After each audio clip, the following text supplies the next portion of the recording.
welcome once again to Let's Talk Marriage.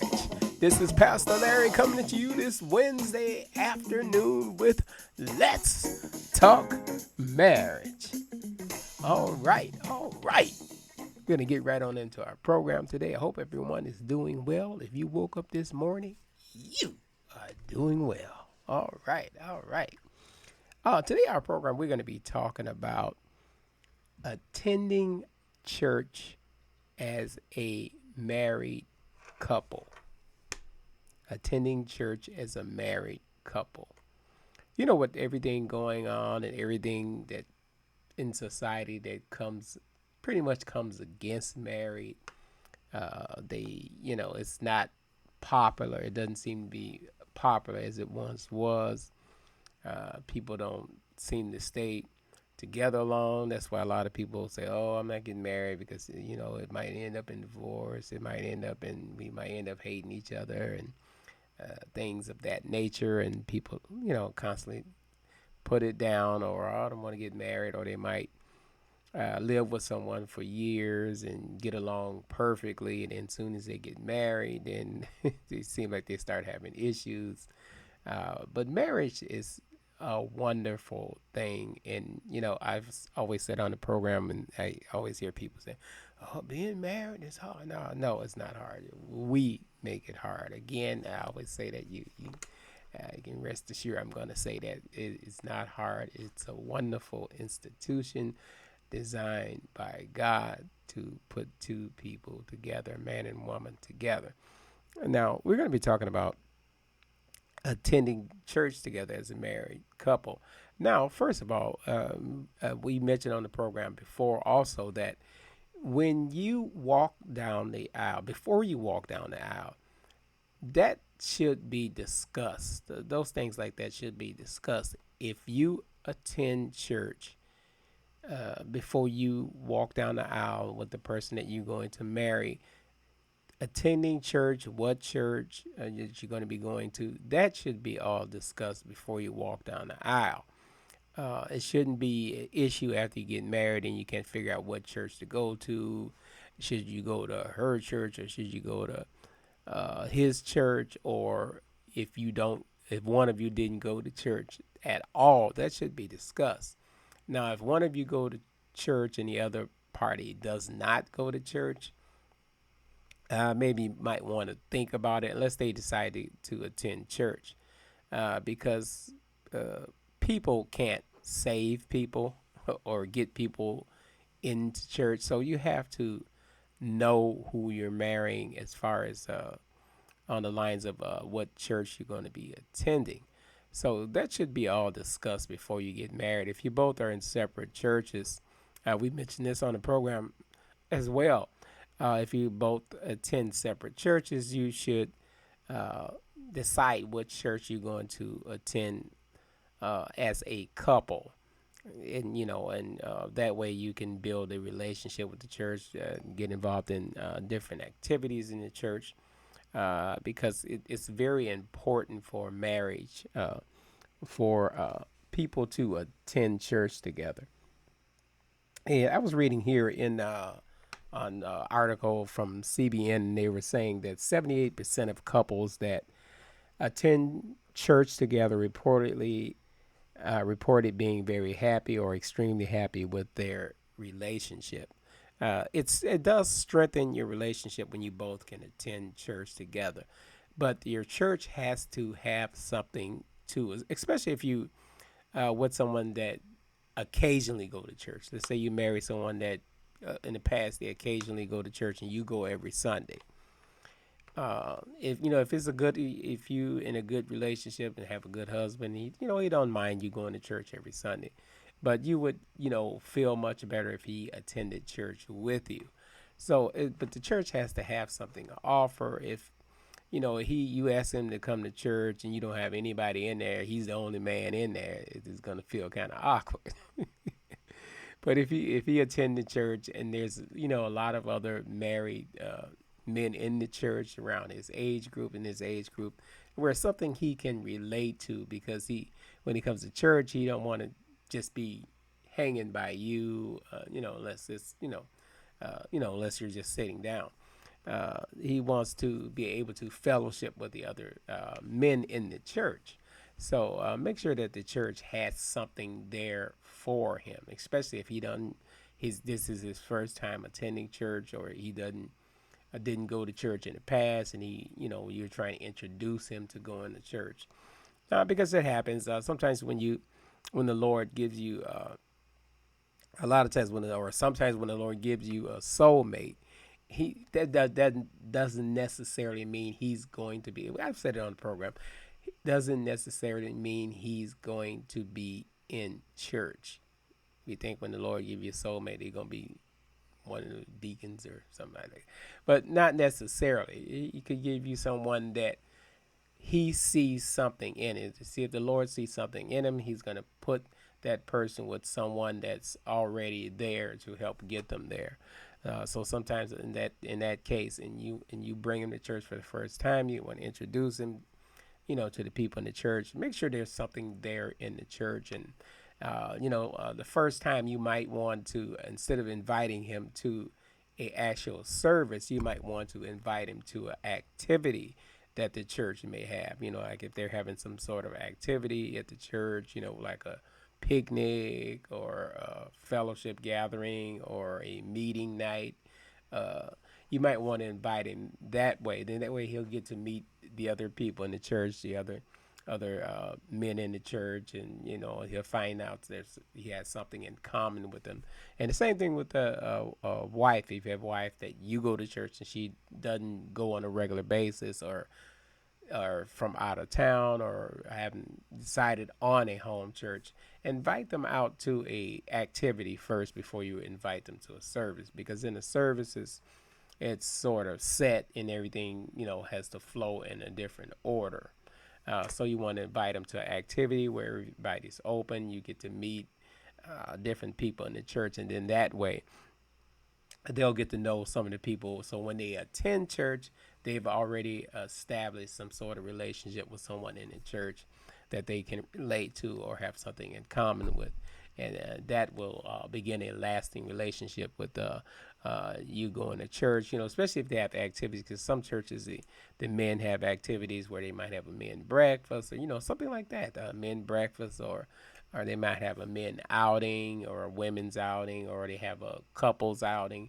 So invite them to something like that, and then that way they'll get to know the other men in the church, and they'll find out, and then that way when you uh, come together and in these meetings, it's not always you're talking religion. You can talk about other things, other subjects, and that's how you find out what you have in common with the other men in the church or the other women in the church. So that's how you find that out. If you invite them to church and they have programs where they, have outings, like I said, they have outings and things of that nature. Uh, it would be a easing activity, or it would be a comforting activity. That's the word I want. It would be comforting to know that there's someone else in the church. There's other men in the church around his age, or even some that he can look up to, or as father figures in the church, or someone he can go to and talk to. These things will all come out once you. That's why you have to.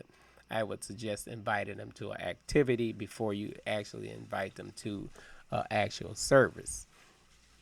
And then when you invite them to a service, make sure you be yourself in the service. Don't just sit there like, just make sure if you wanted people to get into the service, you continue to do that so they can see you in your religious element, or see you in your church element.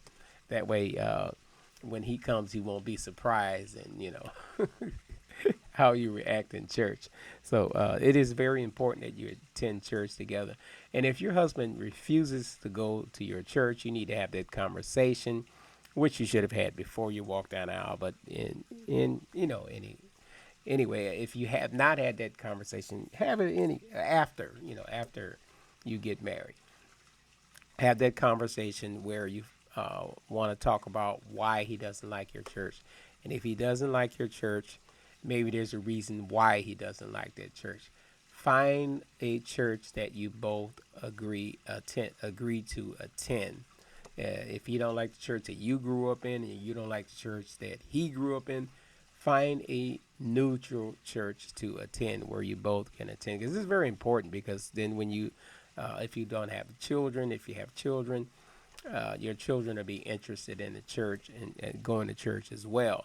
And if you're in a family with children of age, meaning 12 and up, if they anytime they see their father not going to church with mom, then they're gonna want, especially the young men in the family, they're gonna want to stay at home with dad. But if you see dad getting up on Sunday morning, getting ready for church, then it'll become a routine. And when it comes to routine, then you attend church and make it a family day, because Sunday morning is actually a family day. When you attend church, it's a family day.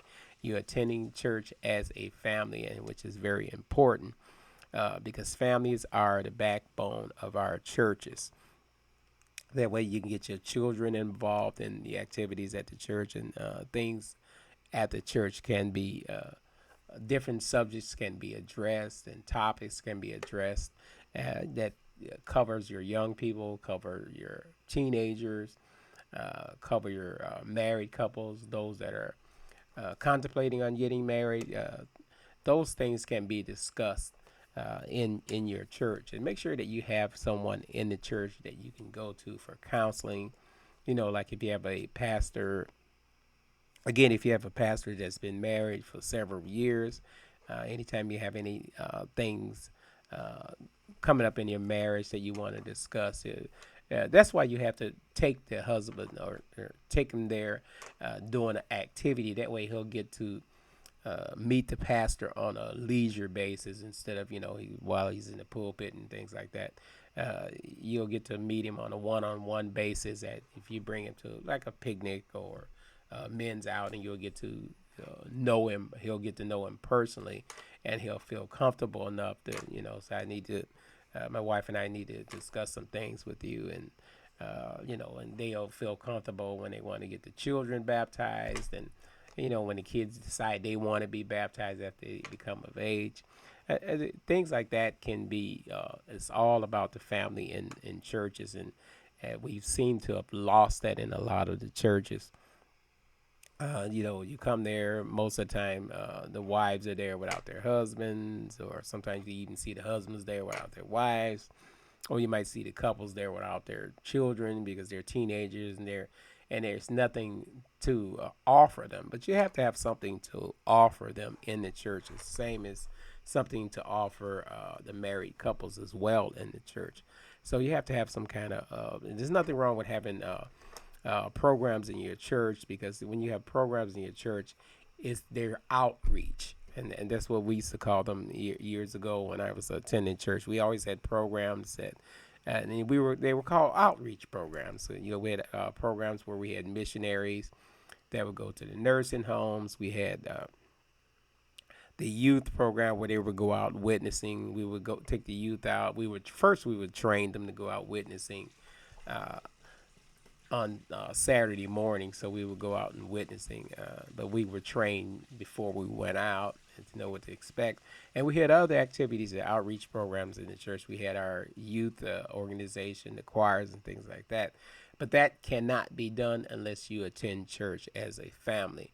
If you have teenagers at the church, when young people see other young people, they're encouraged by it. The same thing with married couples. When men come to the church and they see other men in the church involved in the service as deacons, ushers, or whatever they are doing in the church, they'll get involved in the church, because iron sharpens iron, and it's very encouraging when you see other couples in the church with young kids. You have your programs for the young kids, and there's nothing wrong with that, having that, because they're considered the outreach programs. And when you have outreach programs in your church, you can outreach to the community, but it has to start inside the church and with our couples. And when you get the couples involved in the church, you'll have a strong church when you can get the couples and the families attending church on Sunday morning. But we were talking about that, discussing that. I was discussing that with a pastor friend of mine, uh, and we were talking about how things have to be decently in order, and you have these programs, and the programs are there to enhance the gospel. And again, the gospel doesn't change, but you have to do something to enhance it, to capture the people's attention, and to capture these couples' attention, especially if you have the uh, husbands that do not attend church. You want to have something there when they come, because men like to sit down and talk about things, and not necessarily go into detail. They like to discuss things that might not even have anything to do with religion. They might want to talk about sports and things like that. I know some churches that have a night where the men come out and they might watch a game or something, or they might have Bible study, and there's nothing wrong with that. Or they might get together outside the church and have a men's breakfast. I remember a few years ago, I would be when I was working, I would go and have coffee before I started work at a coffee house. And I noticed on the other side of the coffee house there was a pastor they always met there pretty much every day.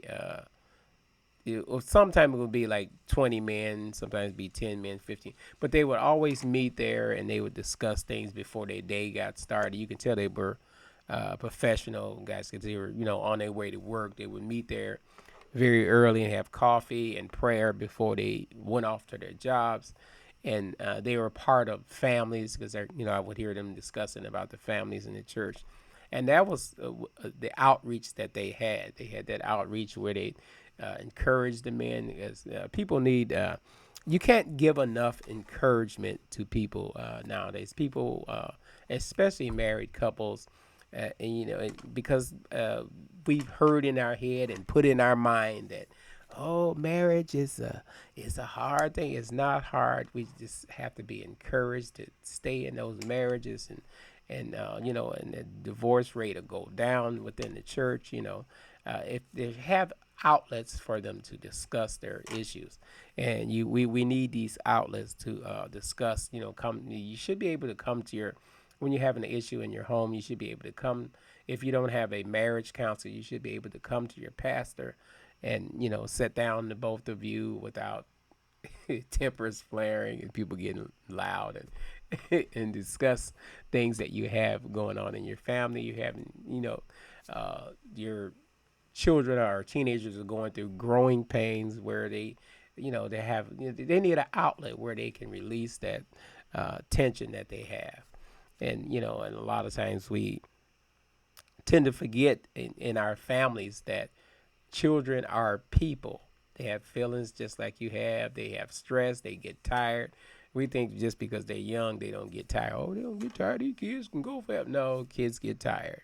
They get tired, and sometimes they get tired at the awkwardest times. But they get tired, and they get stressed, and because they don't, there's so much more pressure on people in society. It puts so much pressure on our youth and our married couples today. They think if your marriage is not going like a Lifetime movie or one of those movies from the 50s, you think your marriage is not working, but your marriage is working. And your husband and wife, you love each other. Make it work, and seek that counseling, and attend church together, and make sure you attend together and make that a family day. Instead of coming home cooking or whatever, go out after church. Because most churches are considerate where we get out early enough, or we let out early enough where you can have the rest of your day. Make sure as a couple or as a family you go and visit your in-laws, sometimes your relatives, and if not, you just make it a family day where you go out to dinner or you go have other outings, and because you can get out early enough and take advantage of the beautiful things that God has put on this earth for us to enjoy as Christians. And as couples, we need to learn to bond together and support each other, and And by supporting each other, it means attending church together. And again, if your spouse does not attend church with you, find out why. Just sit down and have that conversation, not in the middle of an argument. That's why you don't go to church. You a devil. No, not like that. Make sure you can sit down and talk about them and ask their question why they go. Because they might have a legitimate reason why they don't like to go to church. Or they don't like the church that you attend. If they don't like the church that you attend, we'll just say, well, if you find one that you like, we'll go together and we'll figure it out. And this is Pastor Larry. I'm going to be signing off until we meet again with Let's Talk Marriage. All right. Remember, all the music that you hear on this wonderful program is from a beautiful app called Whoop Triggers Plus. It's available on the Apple platform as well as the Android platform. This is Pastor Larry. We're going to be signing off. We're going to have other subjects that are going to be coming up on the program. So make sure you stay in tune. All right.